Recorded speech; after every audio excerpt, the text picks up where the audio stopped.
All right, so we're looking at from lesson 1-2. This is ACP question number 1. That's what we're looking at right now. So this is lesson 1-2. ACP question number 1. And it says a function is shown in the coordinate grid. What are the domain and range for this function? So, and we have our different options over here. Now, the way I've been teaching to do this is to use what I call trash compactor technique. And that basically means we just want to try to smash everything for the domain to the x-axis.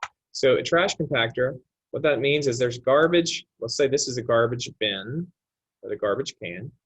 And here the graph is the garbage. And we want to smash the garbage to the x-axis because domain only deals with x. So if I smash this whole graph to the x, I make it become domain only. And so that's what I'm going to do first, is I want to envision all this graph getting smashed in like that. So if we were to do that, and I'm going to clear these out of the way so it's not, oops, so not just a million things in our way here. What would happen is this piece, this arrow right here, would get moved straight to the x-axis. This closed dot gets moved straight to the x-axis. And since these are connected by a solid curve, when they get flattened out to the x-axis, it'd be connected by a solid line. And so the graph would look like that for that first piece. This second piece, when it gets smashed to the x-axis, you have an open circle here and an open circle here, and it's connected by a solid line. So this will be a flat solid line now. And then the last piece, the solid dot gets smashed to the x-axis. This arrow gets smashed to the x-axis. They're connected by a solid line. So now be a solid line that's just flat. So basically what I've done is taken these three pieces and I've flattened them on the x-axis. That's all I've done. But this will give me the domain. And so now the question rises, what do I do with this point right here? Because I have a closed dot that right there is blue. It came from this. And I have this open one right here that looks red that came from this point. So I have a closed and an open.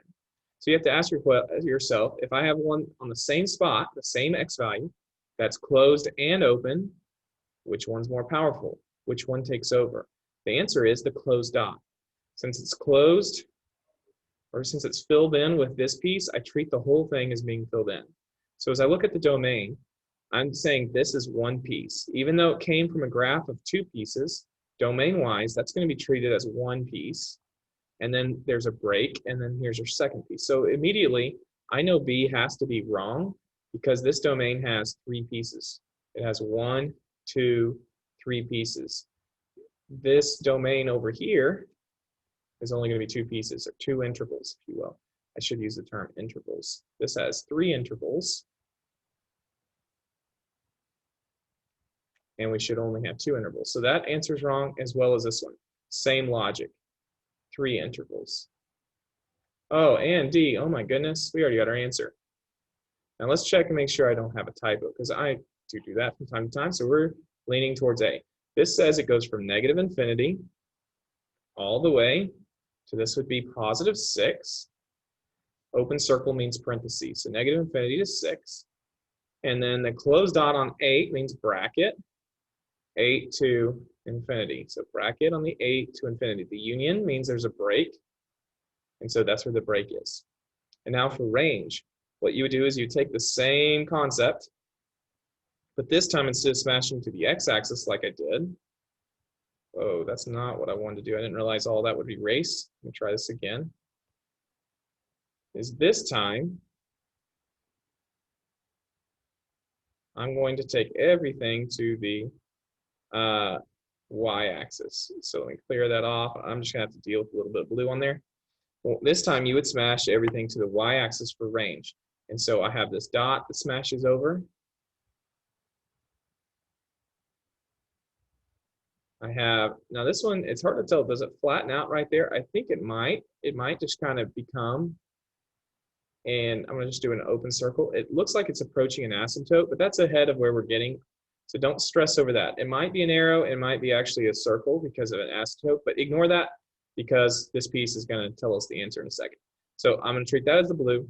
This part was red, so again, I smashed to the Y. I have an open circle here, an open circle here, And regardless of what that was, we have a straight line now that connects these two circle lines, or two open circles.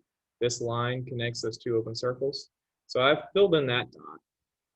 We don't know if it was an arrow or not, but now when I get to this last piece, this piece comes over, it's smashed over. I now have a green solid, a line with an arrow here, a solid. And that last arrow, what that means is the graph is going to continue on forever. So the domain will go down to negative infinity. And this is all connected. This solid green here fills in the blue. It goes all the way up to this point here, which is 6. And since it's open, it needs to be a parenthesis. That's why it's a parenthesis there and negative infinity. So A is, in fact, the correct answer, since it goes down from negative infinity to 6.